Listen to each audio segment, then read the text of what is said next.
자, 오늘 새롭게 시작하는 한 날 시편 78편 56절에서 72절 말씀으로 하나님 말씀 나누겠습니다. 먼저 기도 제목 나누겠습니다. 한번 따라 하십니다.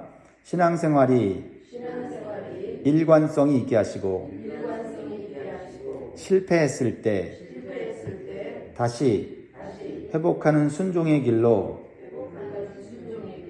가게 하소서. 아멘. 네. 하나님의 말씀은 아멘 하면 내 것이 되는 거고 힘이 되고 능력이 되고 지혜가 됩니다.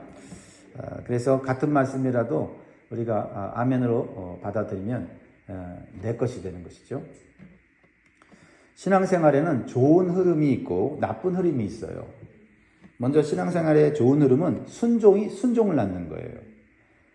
하나님께 순종하게 되면 순종에 따르는 은혜와 복이 따라옵니다. 그래서 또 순종하고자 하는 마음이 생겨요. 이게 좋은 흐름이에요. 그래서 그 순종할 때 오는 그 영적인 즐거움이 세상의 즐거움을 능가합니다. 그런데 이것이 자연스러운 것 같은데 이 세상에 살다 보면 결코 자연스럽지 않아요. 이 좋은 흐름을 지키기 위해 영적인 노력과 결단이 있어야 합니다. 그런데 신앙생활에 안 좋은 흐름이 있어요. 순종이 나도 모르는 사이에 불순종으로 바뀔 때가 있습니다. 그것을 감지해야 하는데 그것을 깨닫지 못할 때가 있어요. 그러면 그 불순종이 또 불순종을 낳습니다. 불순종을 하는데도 문제가 없고요. 재미가 있으면 불순종해도 괜찮구나 하는 습관에 젖어들게 돼요. 그래서 불순종이 반복되고 일성화되는 삶을 살게 됩니다. 이때 하나님은 오래 참으시면서 어느 때 진노하십니다. 그리고 어느 순간에 심판하시고 징계하십니다. 오늘 본문 78편은 마지막 부분을 우리에게 교훈해주고 있습니다. 이스라엘을 향한 하나님의 심판과 회복의 모습을 보여주는 그런 말씀으로 결론을 내고 있는데요. 우리에게 주신 교훈 몇 가지를 살펴보면 첫 번째는 하나님의 은혜를 기억하지 않을 때 불순종이 반복된다라는 것입니다. 우리가 하나님의 은혜를 당연히 여기고 살다 보면 하나님을 잊고 살아가게 됩니다. 하나님의 은혜 가운데 축복 가운데 살고 있지만 하나님을 잊어버릴 수 있다라는 거죠. 세상의 즐거움이 하나님을 잊어버리게 합니다. 나에게 주신 축복이 하나님을 잊어버리게 합니다. 그리고 하나님보다 더 좋아하는 우상들이 생기고 물질과 명예와 인기를 추구하는 세상의 길을 따라갑니다. 이렇게 하나님의 은혜를 망각하고 세상의 길로 가는 이스라엘 백성들의 모습을 56절에서 57절에 보여주고 있는데요. 볼까요? 그들이 오히려 하나님을 시험하고 지존하신 하나님을 배반하여 그의 명령을 지키지 아니하며 그들의 조상들처럼 배반하고 거짓을 행하여 속이는 활과 같이 빗나가서. 하나님은 이스라엘 백성들을 노예에서 해방시켜 출애굽시키고 광야 생활을 통해서 가나안 땅 정복을 통해 정착하여 풍성한 삶을 살게 하셨습니다. 그러면 계속해서 순종하고 말씀에 언약을 따라가야 하는데 사람은 그렇지 못한 것 같습니다. 풍성하고 평안하고 아무런 문제가 없으면 하나님을 잊어버리고 은혜를 당연시 여기게 된다. 그리고는 하나님의 말씀을 지키는 것이 불편하게 느껴지고 힘들어지고 그냥 세상의 흐름을 따라 내 몸을 맡겨 사는 것이 자유롭고 좋다고 생각을 하게 만드는 것 같습니다. 그래서 오히려 하나님을 시험하게 되고 배반하게 된다라는 겁니다. 이스라엘 백성들은 조상들처럼 불순종의 삶을 다시 반복하여 관역에서 벗어나 비껴나가는 화살처럼 잘못된 삶을 살게 되었다라는 것입니다. 근데 이것은 그들의 단순한 실수가 아니라 우상 숭배에 빠져서 세상 재미에 빠져서 하나님의 능력을 의심하고 언약을 적극적으로 파괴하는 배신 행위였다라는 겁니다. 사람은 하나님의 은혜를 망각하면 과거의 실패를 다시 되풀이하는 경향이 있다는 것을 기억해야 할 것입니다. 사랑하는 성도 여러분, 우리는 하나님의 은혜를 잊지 않도록 힘써야 됩니다. 다른 건 잊어버려도 하나님의 은혜를 잊지 않도록 애써야 돼요. 그리고 우리는 앞서간 신앙의 선배들이 남긴 영적 교훈을 배워야 합니다. 오늘 나의 삶에서 하나님의 말씀으로부터 멀어진 부분은 없는지 정직하게 살펴보아야 합니다. 평안하다고 아무런 문제 없다고 내가 순종하면서 살고 있는 것은 아니라는 것을 기억하시기 바랍니다. 다시 말씀과 기도의 생활을 회복하고 작은 순종부터 다시 시작해야 합니다. 그리고 불순종의 반복을 끊어내는 결단이 있기를 주의 이름으로 축복합니다. 두 번째는 불순종이 반복되고 회개치 않으면 하나님은 떠나십니다. 하나님의 떠나심은 우리 인생의 가장 큰 비극이에요. 58절 보면 자기들의 산당으로 그의 노여움을 일으키며 그들의 조각한 우상으로 그를 진노하게 하였으므로 하나님이 들으시고 노하여 이스라엘을 심히 미워하사 사람 가운데 세우신 장막 곧 실로의 성막을 떠나시고, 하나님께서 성막을 떠나신다는 것은 상상할 수 없는 일이었습니다. 그들은 성막을 소중히 여겼고 성막만 있으면은 우리의 삶은 하나님의 보호와 능력이 항상 있을 거라 생각했습니다. 그러나 하나님의 성막은 우리가 순종할 때 있는 것이지 불순종할 때는 떠난다는 사실을 깨달아야 할 것입니다. 지속적인 불순종은 하나님의 인내를 시험합니다. 하나님은 인내가 많으시지만 회개하지 않고 계속해서 우상을 섬기면 결국은 심판하십니다. 우상은 마음의 문제입니다. 오늘날의 우상은 눈에 보이는 조각상뿐 아니라 욕망, 명예, 쾌락, 물질일 수가 있습니다. 이 우상들을 붙든 것이 하나님의 노를 자극합니다. 하나님의 떠나심은 우리의 인생의 가장 큰 비극이에요. 실로의 성막은 하나님의 인재와 보호의 상징이었는데 그분이 떠나셨다는 것은 보호가 떠나갔다는 겁니다. 보호가 떠나가면 우리가 누리는 모든 것이 결코 당연한 것이 아님을 깨닫습니다. 그때부터는 진짜 고통이 시작되는 거죠. 어느 시골 마을에 오래된 등대가 있었습니다. 그 등대는 수많은 어부들이 안전하게 집으로 돌아오는 길을 비춰주는 등대였어요. 하지만 시간이 지나면서 등대를 관리하던 사람이 점점 게을러졌습니다. 기름을 채우지 않고 등불을 켜는 것을 잊곤 했습니다. 마을 사람들은 처음엔 몇 번 경고를 했지만은 듣지 않았고 결국 큰 폭풍이 몰아치던 어느 날 밤 한 어선이 암초에 부딪혀 침몰하고 말았습니다. 이후 사람들은 그 등대를 버리게 됩니다. 등대를 신뢰하지 않게 돼요. 그리고 새로 만든 항구로 이주하게 되었고 결국 그 등대는 사람들이 찾지 않아서 낡아지고 외롭게 무너져 갔습니다. 우리가 하나님 앞에 불순종하고 그래도 잘 살 수 있고 평안하게 살 수 있다고 착각할 때 하나님은 떠나십니다. 그러면 우리의 삶 가운데 정말 예상치 못할 우리가 견딜 수 없는 고통이 찾아온다라는 것입니다. 그렇습니다. 예배만 있고 형식만 있고 진정으로 하나님께 대한 말씀에 대한 순종이 없으면 낡아 사람들이 찾지 않는 등대와 같이 버려진다라는 것입니다. 우리는 하나님을 우리의 삶의 중심에 두어야 합니다. 그리고 하나님께서 우리의 삶 가운데 떠나지 않도록 하는 신앙의 노력이, 수고가, 헌신이 필요하다라는 것입니다.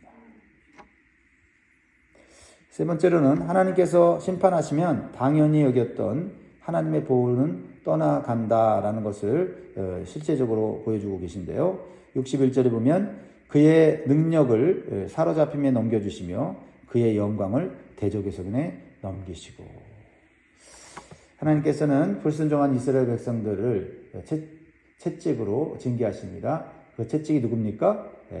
그때 강대국이었던 바벨론이었습니다. 거칠고 폭력적인 바벨론을 통해서 하나님의 백성이 이스라엘 백성들을 때리시고 징계하십니다.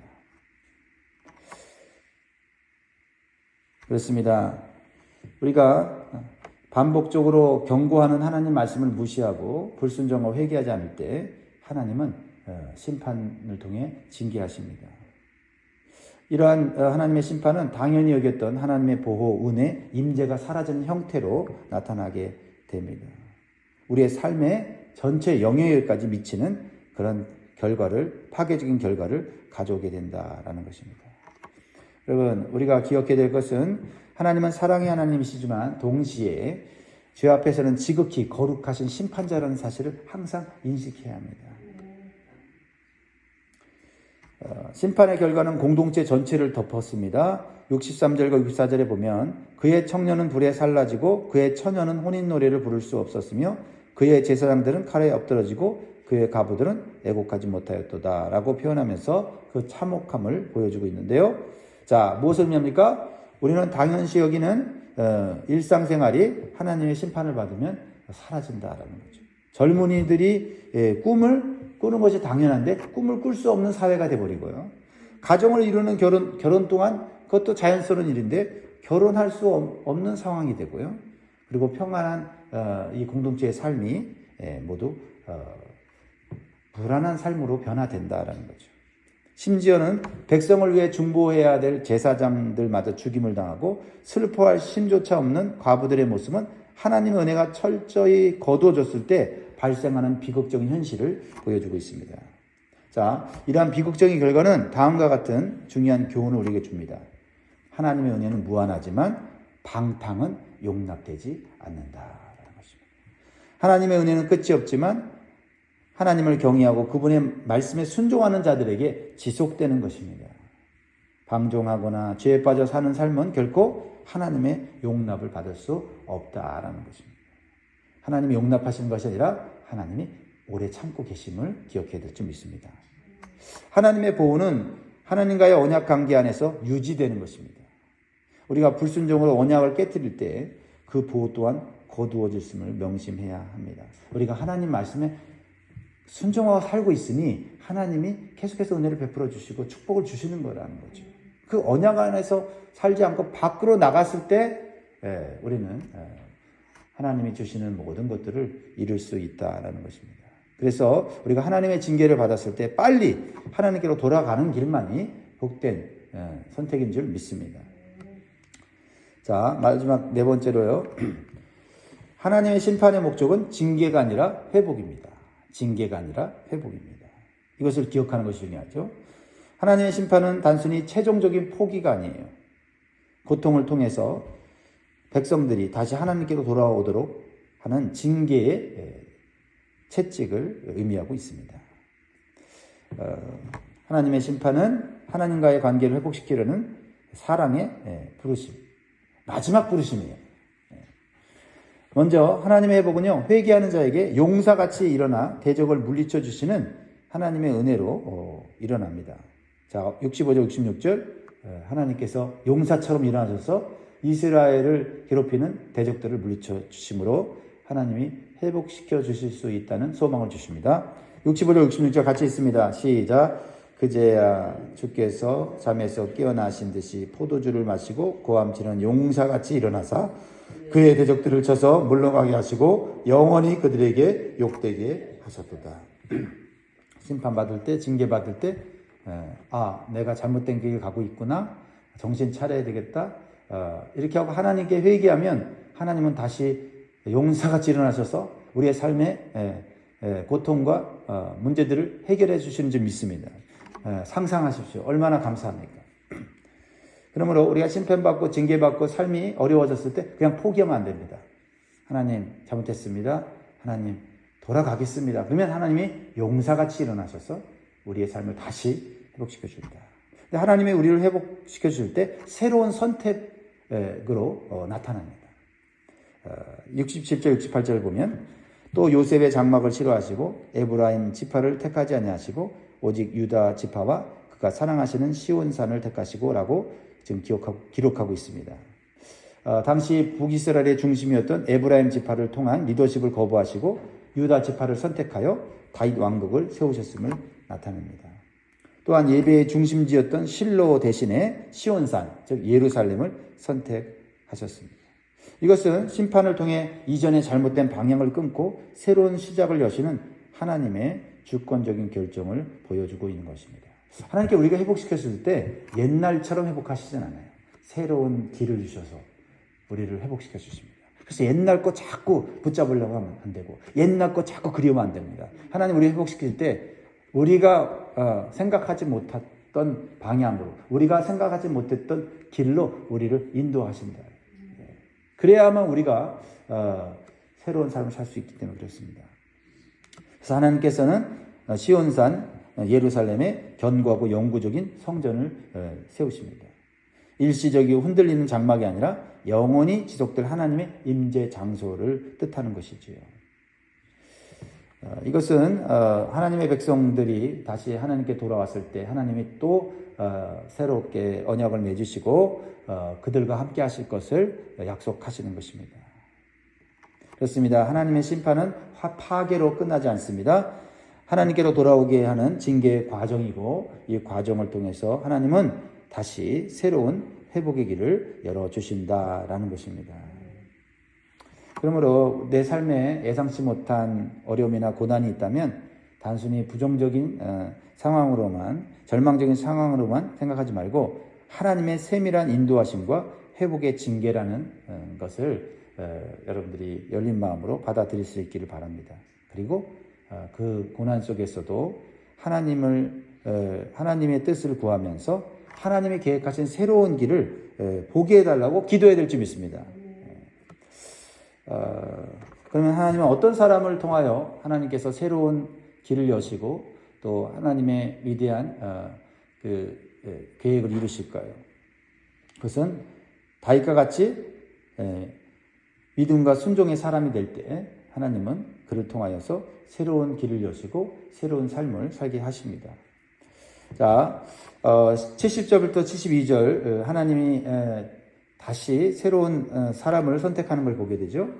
또 그의 종 다윗을 택하시되 양의 우리에서 취하시며 젖 양을 지키는 중에서 그를 이끌어내사 그의 백성 야곱 곧 그의 소유 이스라엘을 기르게 하셨더니 이에 그가 그들을 자기 마음의 완전함으로 기르고 그의 손에 능숙함으로 그들을 지도하였도다. 하나님께서는 당시 이스라엘의 혼란한 상황 속에서 겉으로 보기에는 특별할 것이 없는 목동 다윗을 택하셨습니다.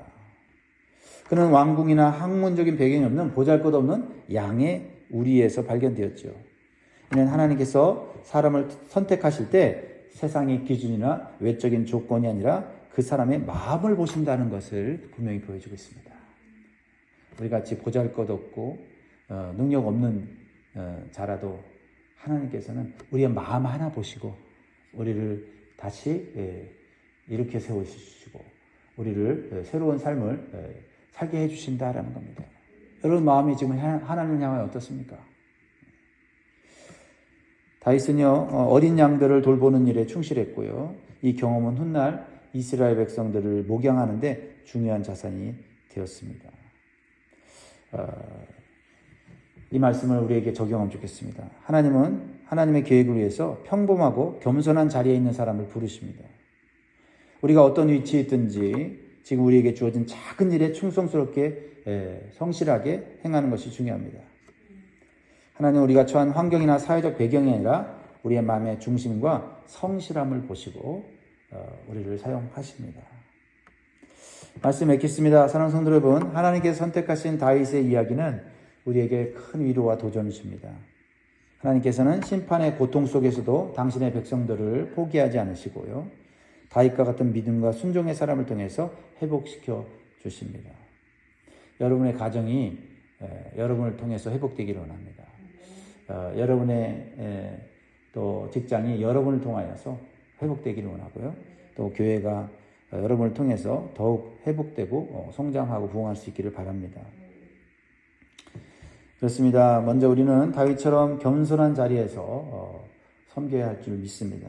또한 하나님께서 주신 은혜와 축복을 잊지 않고 우리에게 주어진 작은 일에 충성함으로써 하나님께 쓰임받고 또 우리 주변을 하나님의 아름다운 그러한 축복의 장소로 만들 수 있는 저와 여러분 되기를 주의 이름으로 축원드립니다.